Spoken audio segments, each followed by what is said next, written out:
আসসালামু আলাইকুম গাইস, শুভ সকাল, গুড মর্নিং।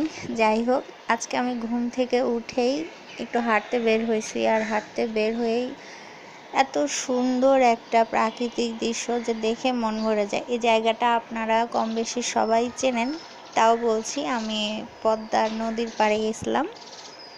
তো নদীর পানি এখনও অনেক আছে।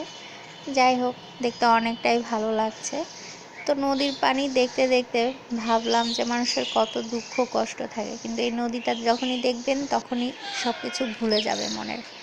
যাই হোক, এই যে কচুরিপানা দেখতে পাচ্ছি, এত সুন্দর লাগতেছে যে মনে হচ্ছে আমি কচুরিপানাগুলো তুলে বাসায় নিয়ে এসে রাখি, কিন্তু এটা তো সম্ভব না।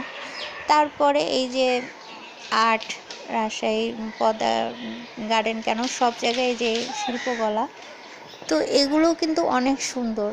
যদিও আমরা কম বেশি সবাই পারি, কিন্তু এদের মতো হয়তো নিখুঁত হবে না। যাই হোক, দেখে আমার অনেক ভালো লাগলো। আর নদীর ধারে আমি অনেক দিন পর আসলাম, তো ভাবলাম যে একটু ছবি তুলে নিতে সমস্যা কি। তারপরে এই যে মাছগুলো, মাছ আর কচ্ছপ, এগুলো তো আরও ভালো লাগে আমার কাছে। আপনাদের কাছে কেমন লাগে অবশ্যই কমেন্ট করে জানাবেন। তো যাই হোক, মাছগুলো অনেক সুন্দর আর অনেক মাছ। এই যে কচ্ছপটা একটা পাথরের উপর। এই যে আমাদের রাজশাহীর হচ্ছে বড় মসজিদ সাহেব বাজারের। আর এই যে দেখছেন ডিওজি, তো এরা হচ্ছে রাস্তার বাদশাহ।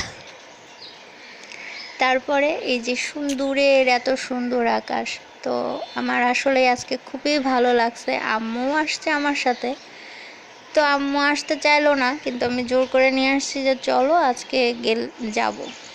এই যে আমার আম্মু দেখেন হাঁটতে হাঁটতে হয়রান হয়ে গেছে, তো উনি একটু রেস্ট করছে। তো এই সুযোগে আমি একটু তার ছবি তুলে নিয়েছি।